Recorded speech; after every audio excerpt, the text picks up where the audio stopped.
नमस्ते, मैं प्रणवी। आज बात करते हैं कश्मीर के पहलगाम में हुई घटना की। तो क्या किसी के मौत की वजह किसी की धर्म भी बन सकती है? हाँ, न जाति, न देश, न भाषा, कुछ नहीं। बस तुम किस धर्म के हो, यही बनी 26 मासूमों के मौत की वजह। अगर वे हिंदू न होते तो शायद आज जिंदा होते।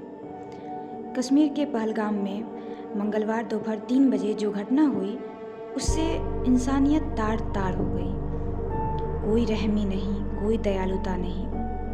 भारत की एकता पर, अखंडता पर एक सवाल खड़ा हो गया।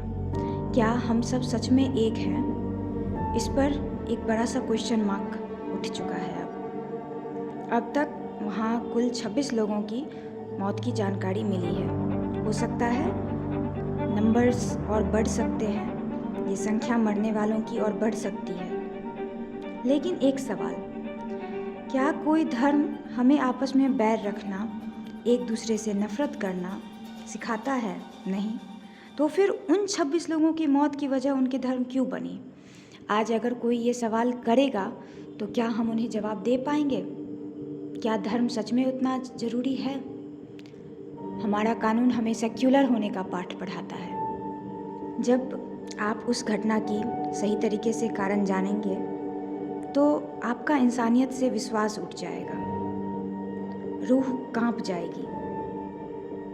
पहली बात, उन हत्यारों को आतंकवादी बुलाएं, मगर आतंक का तो कोई धर्म नहीं होता, कुछ बुद्धिजीवी लोगों का कहना है। लेकिन अगर आतंक का धर्म नहीं होता तो फिर उन टूरिस्ट को मारने से पहले उनका धर्म क्यों पूछा गया? उनके मौत की वजह उनका हिंदू होना क्यों बना? आतंकवादियों ने उनकी पैंट उतरवाई और पुष्टि होने पर कि वे हिंदू हैं, बस धराधर सीने में गोलियां उतार दी। कुछ महीने पहले तक कश्मीर में शांति थी, सुकून था, मगर अब डर है। क्या अब उस जगह लोग बेझिझक होकर कदम रख सकते हैं? जो इतने खुश होकर अपने एक अच्छे समय को वहाँ बिताने गए थे, वो लौटकर वापस ना आ सके। क्या अब लोग वहाँ जाने से पहले इतने खुश हो पाएंगे? क्या सच में लोग वहाँ जाने से नहीं कतराएंगे?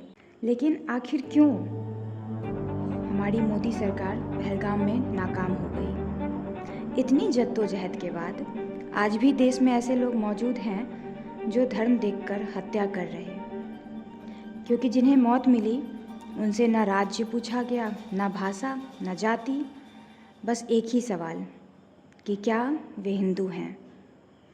और उसके बाद कोई इंसानियत नहीं हुई, तो बस उनकी निर्मम हत्या।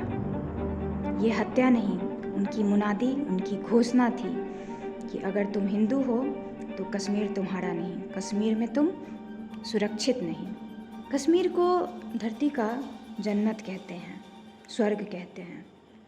लोग वहाँ एक खूबसूरत नज़ारा देखने जाते हैं, मगर हिंदू होकर तुम्हें जन्नत देखने की आज़ादी नहीं।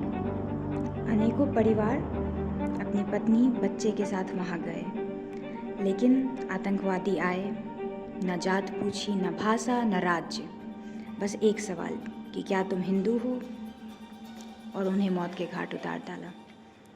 पति को मार दिया, पत्नी बिलख कर रोती रही, बोलती रही मेरे पति को मार दिया, मुझे भी मार दो। लेकिन उनका जवाब था, नहीं, तुझे जिंदा रहना है, जाकर मोदी से कह दे। इनके हिसाब से जो गैर मुस्लिम हैं उन्हें तो जीने का ही हक नहीं, उन्हें ना सांस लेने का हक है। उनके हिसाब से उनका मजहब उन्हें गैर मुसलमानों को मौत के घाट उतारना सिखाता है। कश्मीर से कन्याकुमारी तक, बंगाल से बांग्लादेश तक, कहीं भी उन्हें गैर मुसलमान नहीं चाहिए। ये हत्या नहीं, जेनोसाइड, नरसंहार की ओर इशारा कर रहा है। हम उन जैसे नहीं जो कि इस घटना के बाद भी हम सभी मुसलमानों को एक जैसे समझने लगे या उन्हें गलत कहें। लेकिन अब इस निर्मम घटना के बाद भी अगर कोई चुप्पी साधे रहेगा, मौन रहेगा, तो फिर उन पर सवाल जरूर उठेगा। ये सिर्फ आज की घटना नहीं है, सदियों से यही चलता आ रहा है कि तुम हिंदू हो तो कश्मीर तुम्हारे लिए मौत का फरमान है। द कश्मीर फाइल्स को एंटी इस्लामिक कहकर नकार दिया गया। उन कश्मीरी पंडितों के जख्मों को झुठला दिया गया जो रातों रात अपने घर से भाग गए, या फिर कहें उन्हें भगा दिया गया, या वो डर से भाग गए। पर आज 2025 की ताज़ा लाशें फिर वही इतिहास दोहरा रही है। इसीलिए अब सभी मुसलमानों को आना पड़ेगा। हमारे देश के हम ना मुसलमान हैं ना हम हिंदू हैं, हम भारतीय हैं, यह बताना पड़ेगा। सबको एकजुट होकर आवाज़ उठाना पड़ेगा कि नहीं, इस्लाम धर्म के नाम पर, अल्लाह के नाम पर गोलियां चलाने नहीं कहता। कश्मीर जहां फूलों के रंग से रंगा होता था, आज खून से रंगा है। देश के मुसलमानों को अब यह दिखाना होगा कि उनका धर्म ऐसा नरसंहार नहीं सिखाता। यह घटना कोई संयोग नहीं, ये सब प्री प्लान्ड मर्डर है। हिंदुओं को हर बार निशाना क्यों बनाया जा रहा है? आखिर हिंदू ही क्यों? लेकिन अब इन्हें रोकना होगा। अब और जनसंहार बर्दाश्त नहीं किया जाएगा। आतंकवाद और उनका आतंक एक दिन पूरे दुनिया को खा जाएगा अगर उन्हें रोका ना गया। इसीलिए इन्हें रोकना होगा। अब तो ये साफ जाहिर है कि कश्मीर में हुई घटना के बाद आज भी कश्मीर में मजहबी आतंकवादी हैं, लेकिन अब उन्हें कोई माफ़ी नहीं मिलनी चाहिए, ना तो उन आतंकवादियों को, ना तो उनके समर्थन में बोलने वाले लोगों को।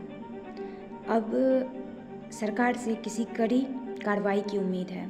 सभी लोगों से एकजुट होकर इस आतंकी सांपों को कुचल डालने की उम्मीद है, क्योंकि यह सिर्फ किसी एक जगह, एक राज्य, एक देश नहीं, पूरे विश्व की समस्या है। आशा है कि दोबारा किसी ऐसी घटना से, ऐसी निर्मम घटना से हमें रूबरू ना होना पड़े। पुलवामा अटैक के बाद ये सबसे बड़ी घटना है जिसे आतंकवादियों ने अंजाम दिया है। आशा है जिन्होंने अपने घर के सदस्य, अपना पति, अपना बेटा खोया है, उन्हें सरकार इंसाफ दिलाए। अब भारत से मजहबी आतंकवाद को जड़ से उखाड़ना होगा, उन्हें ख़त्म करना होगा। यह बहुत ज़रूरी है।